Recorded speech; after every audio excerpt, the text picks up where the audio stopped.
What's the number one thing that you learned after posting to social media for 500 days straight? Yeah, 500 days, the biggest thing that I've learned, I suppose first thing, 'cause I started doing it January 2025, feeling like an imposter, like we've spoken about before, where you don't feel ready to do stuff. And a massive thing that it's taught me beyond the actual like tactic specifics of it is just the power of compounding, the power of just daily consistency. If you feel like you're not good at doing something when you start doing it, which you never are going to be good, if you just do it every single day and just commit to the process of improving a little bit day to day, you never know where it is going to get you.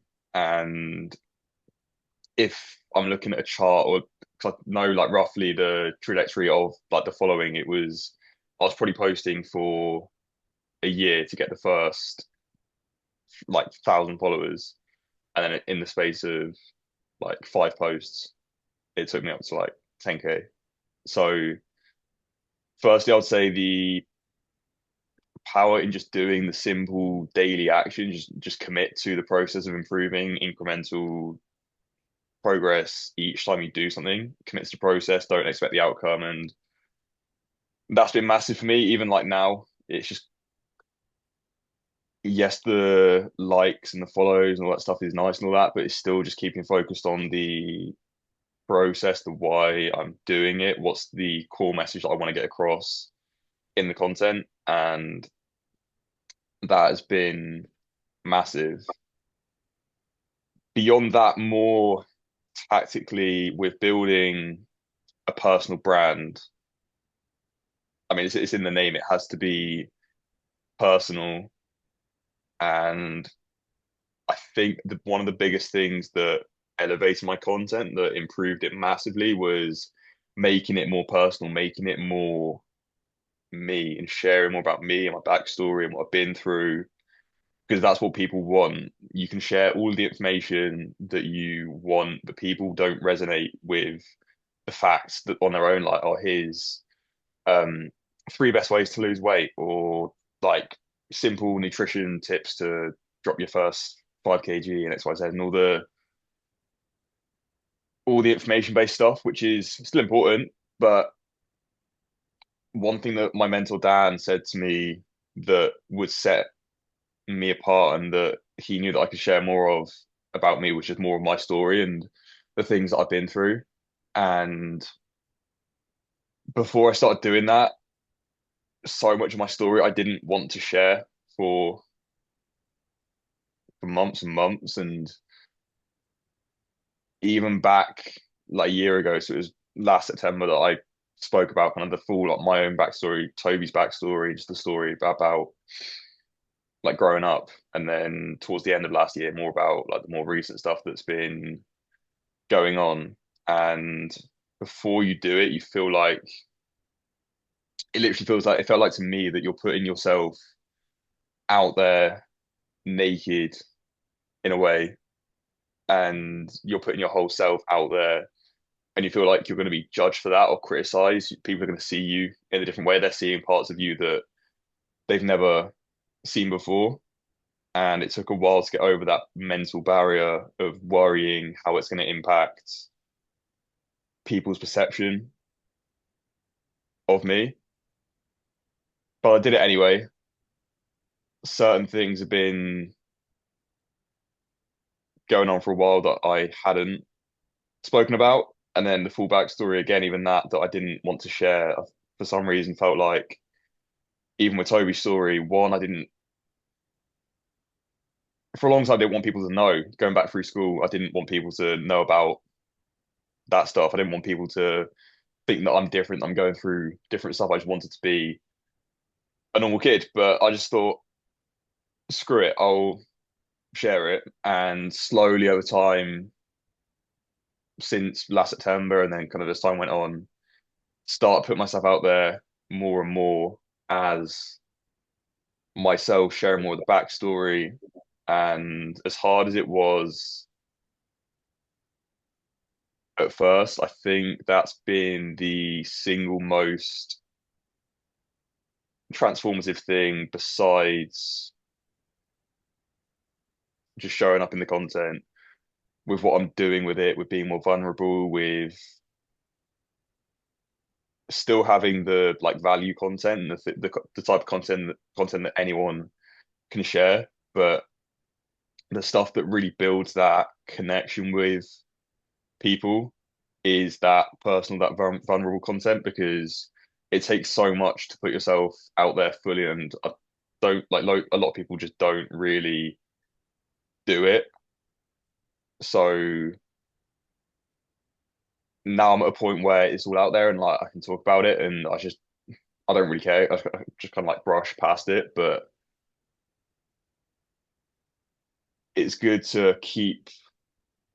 I think keep sharing the stuff, keep sharing the stories because people forget the stuff that you share. So I'm at the moment trying to keep sharing stuff. So in different ways, with different lessons, different stories, but and then obviously like any like, new things that are going on, but just keep tying personally what I've been through, what you as the viewer might have been through, back to your core mission, why you're doing what you're doing, and people are going to resonate with that more than anything else. So in terms of content, add vulnerability alongside all of the value content, all of the social proof content. I think the biggest thing that opened it up for me was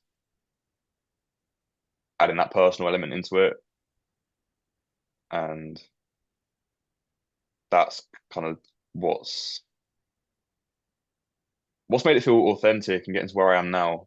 I just feel like it's so much more effortless if you are speaking from the heart, you're speaking from your lessons, speaking about your true stories, stuff that you've been through. That's been huge for me.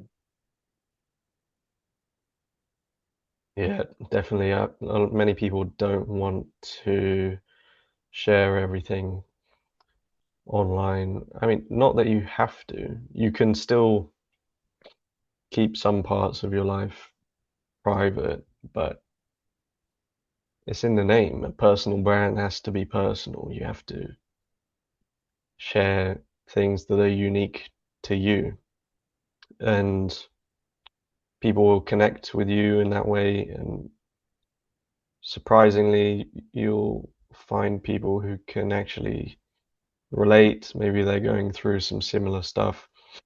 And that's what builds up that loyal core following who really resonate with your message and what you're trying to put across. So, yeah, it's very important to not just spew out all the informational advice, tips that people can use, but also to add a bit of personality to it, add a bit of your own flavor to it. Um, and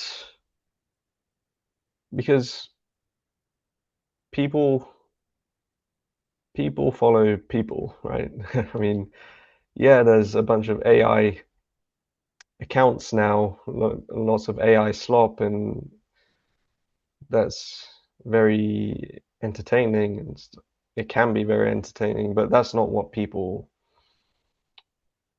follow. They're not following that account, they're following for that content, which is not what we're trying to do here. We're trying to build up a proper audience with strong intent and people who can relate on a really deep level.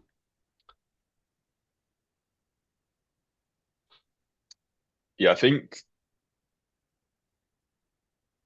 part of what stopped me from wanting to share certain things is like you try and create a persona, a almost like a facade in a way you're putting on a certain type of person on camera, which might not necessarily be directly who you are off camera.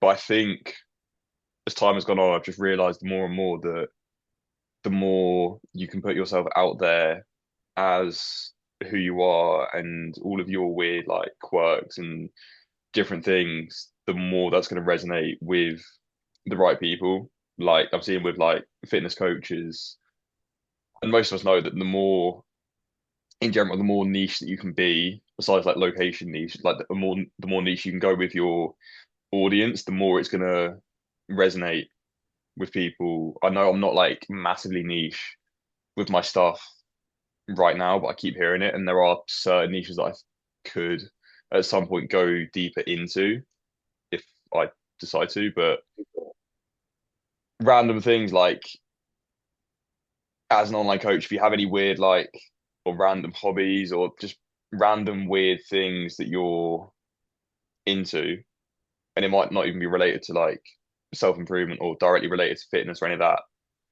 I think tapping into those random things definitely has its benefit because some of like the most successful coaches in the mentorship that I'm in, they have like one of the guys' niches in like Warhammer fans and like he's doing crazy numbers. And yeah, I think the more niche, the more specific you can be with who you're going after, the more it's going to resonate with those people.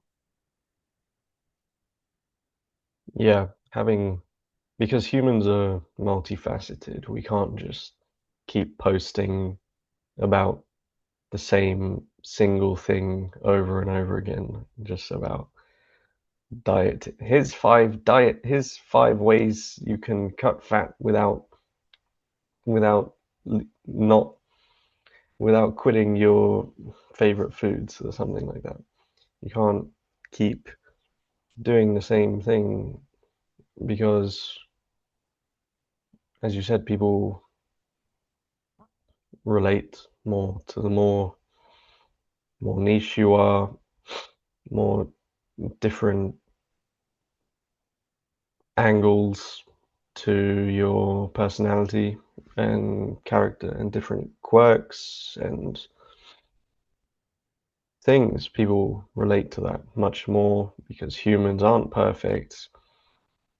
We're imperfect, and that's what makes it perfect in a way. And there was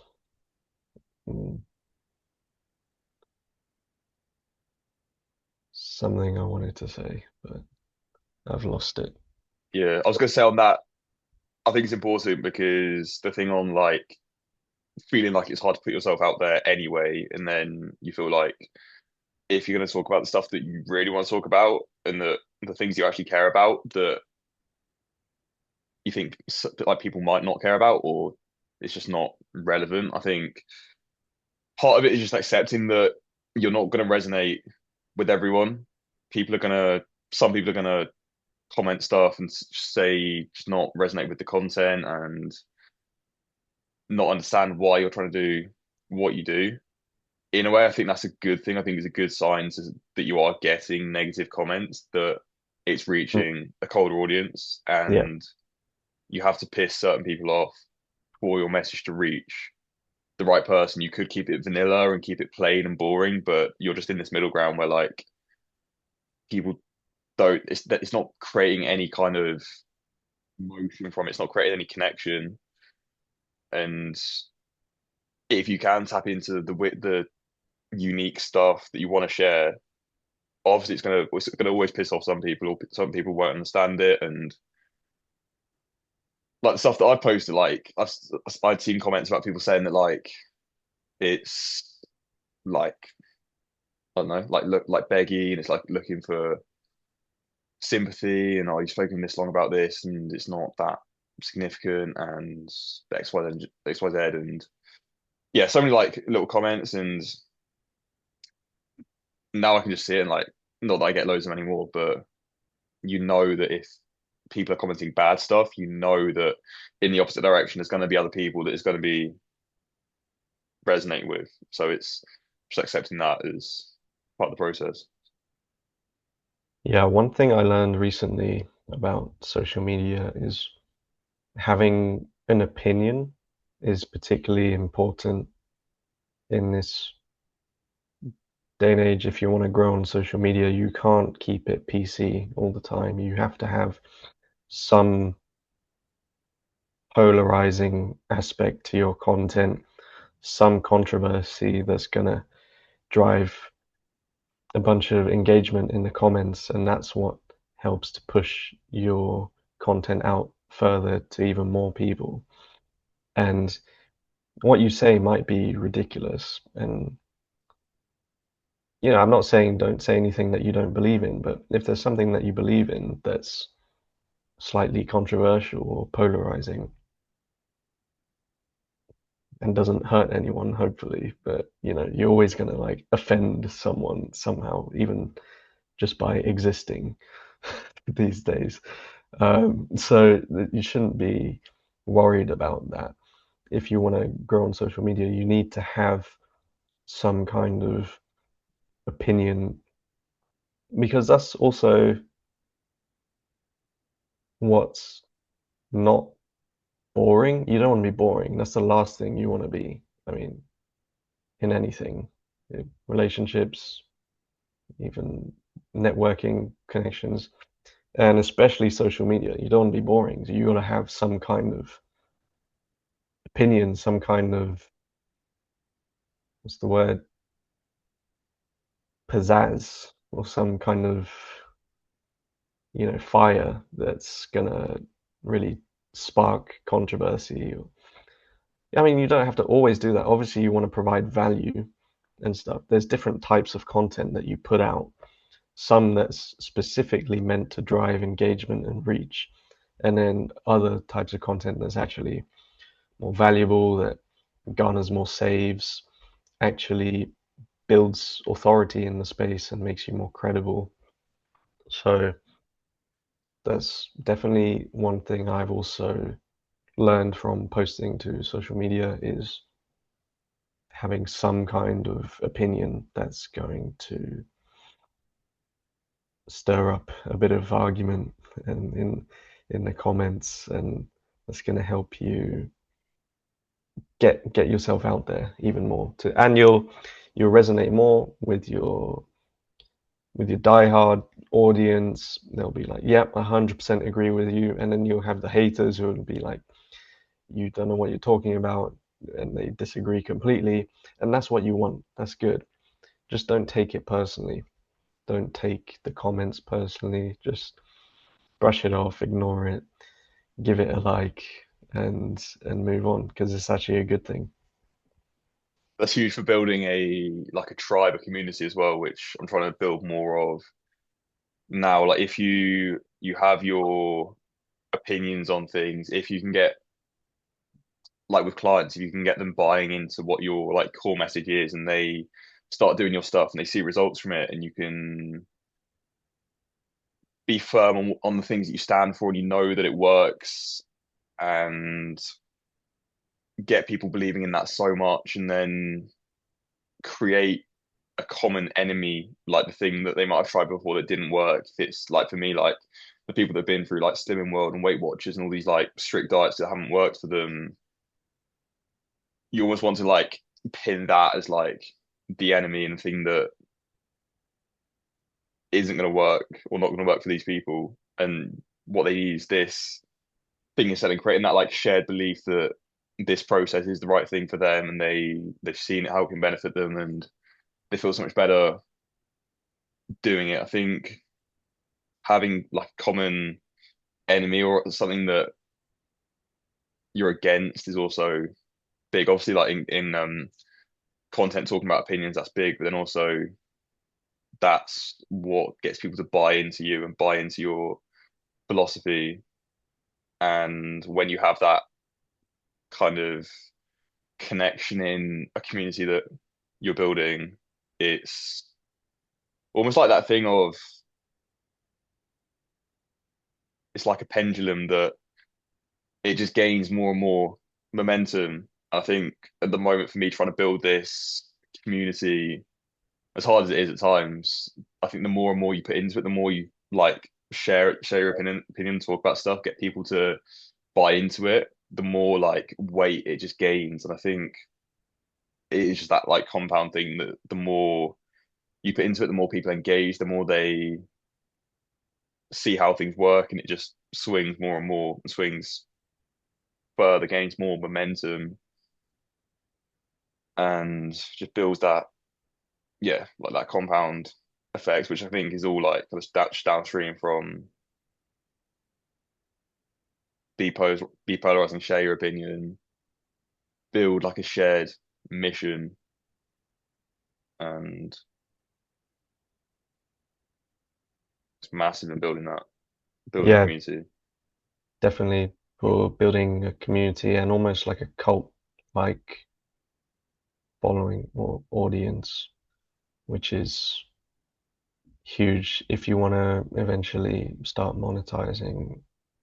Um, I want to move on into how you're using AI within your business, within your content creation, and how that's helped you.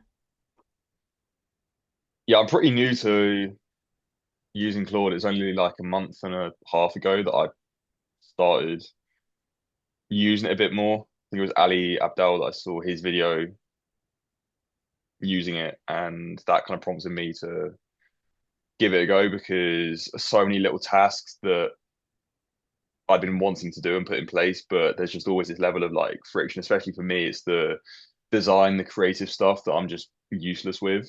So it's been good with that so far. I know we were speaking about lead magnets before. That was something that I started setting up in Claude. More recently, it's been more focused around the email side of things. So I've got the like rough setup in Go High Level at the moment, where obviously the whole purpose of the funnel, the purpose of the social media is to get people to like warm up, move down the funnel. And what I've needed for a while was having a way of, or a better way of, besides just DMs, people can see the content, they can like DM a word, they can then like get put on an email sequence, and then that's going to warm them up, and then get them to the point of like being warm and ready to like book a call to buy or whatever that is. But at the moment, it's been using Claude just to help with, and it's just simple stuff at the moment, but just help with clearing up the email list to organize it, and then putting in workflows. So I did have one like a calorie DM, like someone DMs about calories, they get a calorie calculator lead magnet, and then I did start set up like an automated sequence off the back of that that just sends them step by step, like a series of emails, which is just with the intent of warming them up and getting them ready to buy. So like the goal is to going to be to firstly clear up my existing list, create better tags and better funnels, just to have it more organized so I can see like where someone's come from, what they've engaged with, what their goals are, and then I can make sure that the messages are going out to the right audience, because I hadn't really paid much attention to email marketing for a while. I did or used to send like a weekly newsletter, but my list was just so disorganized. It just felt pointless sending like a vanilla email out to just so many different people, that again comes back to like being polarizing, but it's also like knowing who your audience is. And a lot of people on the list at the moment who put in their details have slightly different goals, different demographics. So it was hard to tailor any kind of message to it. So it's more using Claude to help with organizing it, segmenting lists, setting up lead magnets, and also just to make it less time consuming to manually reply to messages and manually like follow up people, because admittedly a lot recently. I've just felt so like just overwhelmed, so busy doing stuff that could probably be better organized. There could be better systems in place so that I'm having to put less time into it. But that's kind of the big thing for me to now focus on is getting that email list set up. And I think for anyone with your content, it's good. What did work well for me for a while was when I was doing like DM CTAs at the end of videos, they did well, but I was doing that DM CTA, but I didn't have the systems in place to like capture them and then warm them up. So it's been a case of taking a little bit of a step back to put the systems in place so then I can come back to doing the DM CTAs. And I know that when they do comment the thing that they're gonna be like go straight into this funnel rather than me having to manually send them stuff, which has been a bit of a pain. But yeah, no, Claude is big for well, Claude or like any AI, just for like reducing the friction to start things that feel hard, that feel overwhelming. You can ask it any questions, anything that you don't know how to do. You can just go back and forth with it, and that's been it's just made the whole process so much easier and frictionless rather than trying to figure it all out on your own. And then obviously there's the thing with like Claude Code now as well, where it can literally go into your computer and properly like set up systems I've not really got into much yet. But that again, that's probably something to look into.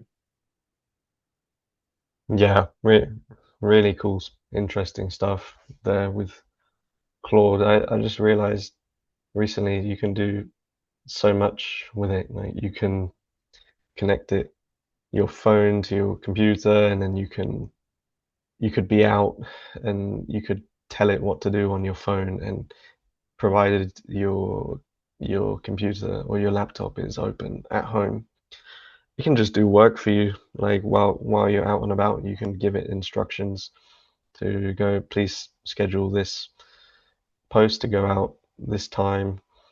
You can create content, you can connect it to different apps like Canva, things like that. If you're into design, it can help you design. You can do a bunch of stuff, and so you can connect it to your emails, so you can get it to reply to emails and stuff with your permission. And yeah, there's so much. And I've also found using voice mode is, I think it's like 3 times faster than typing, but using voice mode is definitely, I think, not only does it save time, but it teaches you how to articulate your thoughts and provide clear instructions in a very succinct manner. And I think that's a incredibly valuable skill to have. So I'm trying to use voice mode more to help me better articulate my thoughts and get my points across, um, more to the point. So You ever yeah, use that's huge. Whisperflow? Hmm? Whisperflow. I don't use that. Does that cut out all the ums and ahs and cuts and? Yeah, But no, I don't use that because I found that Claude actually does that anyway. Like it's able to pick up even if your sentences are all over the place and incoherent, it will still know what you're trying to ask or say and give you a good output. So I haven't found the need to use that. Uh, yeah, Also, I try very hard to not and R, and that's something I've been working on. So that's yeah. So it's huge for that, and yeah, you can get like a Chrome extension as well for it. I think that's on the Pro plan, and you can literally ask it to do stuff so it can see what you're seeing on the screen, and you can just prompt it to carry out a task. Or if you're looking at a spreadsheet, maybe it's all of your all of your email list or everyone on your email list, and you're trying to organize them into specific buckets based on specific answers that they chose when they gave you their email, and it can help you organize in that way as well, even. And yeah, just really, really cool stuff. I'm still just at the cusp of it. I haven't really gotten into it much, but one thing I also wanted to mention is that yes, AI can help you save time and lower the barrier to entry to a lot of things, but it still comes down to the user and how you use it properly. You're still going to have to think outside the box and be creative with your content. And especially with if you're trying to build a personal brand, you can't just rely on AI the whole time. You need to add your own story. And so it definitely helps in many ways, but you got to know how to use it properly, and you got to really learn how to use it as well. If you don't know how to use it properly, you may just be asking it really simple questions when it can do much more than that. So it's really down to the user and how you use it that's going to separate those who just ask it for recipe ideas to those who's trying to actually build a business. Yeah, like the more context you can give it, the more information you can give it before asking a question. And if you can ask it to like get it to ask you if it needs any more clarification on anything on your situation or anything, that's Mm, been pretty big. I think bottom line is just learning to not always have to work harder, but work smarter because it's nice to like work hard and all that, but certain things, there are ways of making the process more efficient, and AI is big with just taking such a massive load off, like a mental load where you can just pass off so much stuff to it, and it can, like with the email thing, it just walks you through it. So like you're not having to like mentally grind your way through the process, and it will lay out step by step the things that you need to do. But yeah, no, excited to do more with it. Obviously, like, we're still both fairly new to it, but the opportunities with it now and then where it's going to go, because I don't think there's going to be any better time to learn it than now, because it's only going to get better and better. And in the yeah. big context of everything, we're probably still like fairly early compared to if we were having this conversation in like 30 years time where we could be with it. It's you don't even know. So Yeah, you don't even know. It's going to be so much more advanced even 6 months from now, is or 12 or a year from now. I think the way people work is going to be completely different. They're just going to be talking into their laptop or their phone, and like I mean, they're already doing it. Only a few people, but it's going to become much more widespread, and it's going to be helping you day to day with everything, and it's going to be connected to your systems, to your workflow, and it's just going to make things a whole lot easier and speed up things and make things more efficient. And yeah, you can't obviously if you're struggling to find a solution to something, you still want to use your brain. You don't want to lose your critical thinking, your ability to think critically. And so you got to still try and think outside the box. But if you really push for ideas, you just ask it, how can I make this process more efficient? What's a solution to this? And um, obviously you still got to, as you said, put the right input, and obviously the better input that you give it, the better output you'll get. So it still requires a good level of effort in that sense. But yeah, definitely massively helps.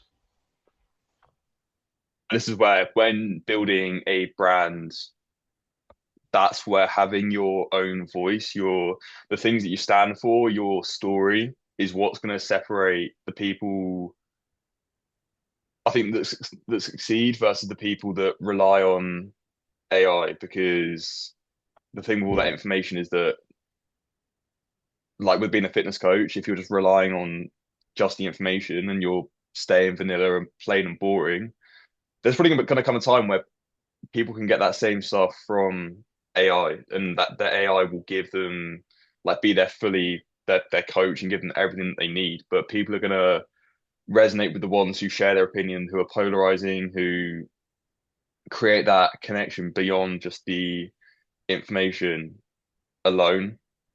So AI will probably take over a lot of different things, but AI will never be, it's never gonna relate to human emotions, human, like people are always going to want human connection, and certain things they will be able to get from AI, but the more you can be polarizing and have a mission, share what you're trying to build, and just build a deeper connection with people about your story and where you're going, what you stand for, what you stand against. I think that's what's going to separate the people that succeed versus the people that rely on AI too much and they just blend in, and there's a lot of slop out there, but and there's a lot of people out there now. There's a lot of people online, but there's a much smaller percentage of people that are genuine, that put themselves out there as who they are. And I think that's where you can find your difference, the thing that's going to set you apart when trying to grow online. exactly that. People buy from people, and it's the same as it's always been. The the people using AI lazily and just relying on it 100% and not using their brain and try and make money from it. There's nothing unique about that. Anyone can do that. So you still gotta, as you said, give your own opinion, put yourself out there. That will differentiate yourself from the crowd, and that is your USB, your unique selling point. Is you. It's not Claude or ChatGPT that everyone has access to. Yeah, I think that's probably a good place to wrap this one up. That core message of don't rely on AI, build your message, build your brand, make it you, be authentic, and that's gonna be the thing that sets you apart. So Yeah, consistency and having a strong opinion will set you apart from the rest. yeah, cool. If people wanna find out more about you, where should they go? You can find me on YouTube at Philip Solomon 777. My Instagram will be in the description, and you can just connect with me there, DM me, I'll reply back, and yeah, I look forward to connecting with you all and and you. Yeah, so Instagram Joe Penrose underscore YouTube Joe underscore Penrose. And we'll put a link to our school community in the description. Free to join. So if you are like a young man on a looking to improve, to build a business, to create a life that you want to live, not a life that someone else is creating for you. You want to be independent, then go join that in the description. But yeah, we will see you in the next episode. See you.